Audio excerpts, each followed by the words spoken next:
Hello my dudes, this is Grimdoc here, giving you another glorious tale for Dungeons & Dragons. Okay, so in the last episode we talked about the Sarrukh and the first empire they built, called the Empire of the Shining Sun, also known as Okoth. And so in this episode, we're going to cover a little bit more of it before we continue down the timeline. We're officially moving down from here, my dudes. Last video, we left off on this timeline. So from here, we're going to chat up a little bit about Maer Shulk. Okay, just a heads up on Maer Shulk here. The Sarrukh still had the Empire of Okoth around this time. We don't want to confuse this with Maer Shulk either. And he's a god of the 1T, who's also imprisoned on the 74th layer of the Abyss. And we'll definitely go back to that in a second.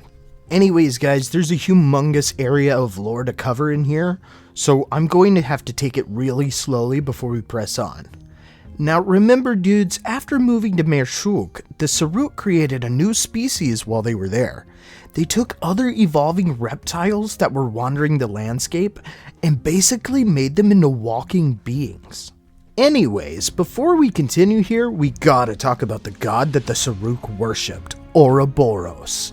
I understand in the last few videos ago, we were saying Ouroboros wrong and calling him Ouroboros. That will not happen again, I promise. So back then, they worshipped an ancient, enigmatic deity at the time called the World Serpent. Now dudes, Ouroboros wasn't just a simple deity here, because it's a convoluted piece with a few plot holes on how exactly he works.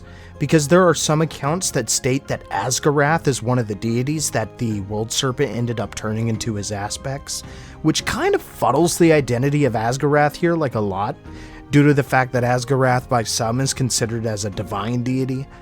Anyways, during the Shadow Epoch, which was the Ice Age of the planet, Ouroboros was still around roaming the world.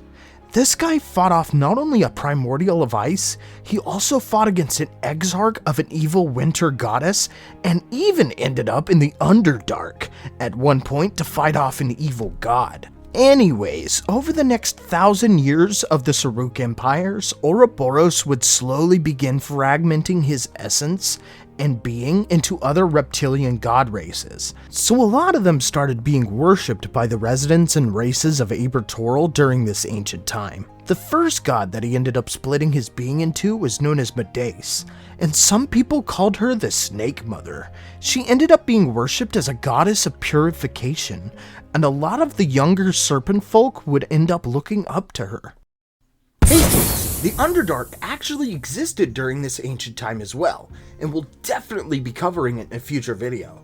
So what this is a humongous, gigantic cavern system that exists underneath the continent of Ouroboros.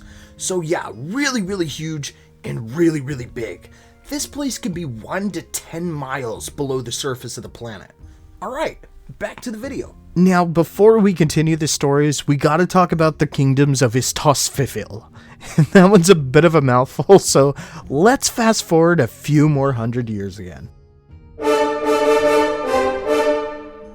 Alright, so we're now 500 years down the timeline here, after the founding of Okoth. And Okoth would still be around after this for another 400 more years. So, after moving out, the Sarrukh established their third empire, the Empire of Istosfifil.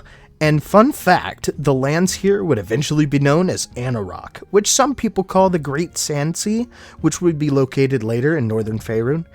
Anyways, let's fast forward in the timeline here a little bit faster, because there's a ton to get to before we actually get to that milky goodness later in the series that becomes what we call Faerun today.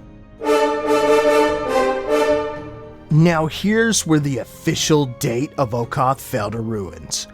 Earlier in the last episode, we talked about how there was civil strife over the lack of foods and resources that caused the empire to decline into disrepair and eventually fall.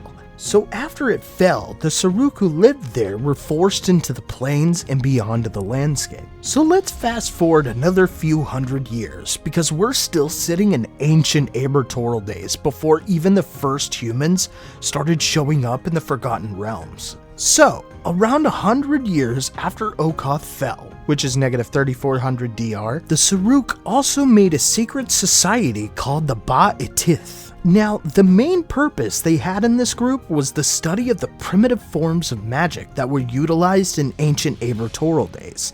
These dudes were responsible for creating the Asakath, which was a massive cavern layer that could be located under Mount, which is a chain of volcanic mountains in today's era of the Forgotten Realms. Hey guys, this secret group was also responsible for creating the Nether Scrolls, which some people called the golden skins of the World Serpent. We'll cover this in the future, so keep it in the back of your mind. Alright, back to the video.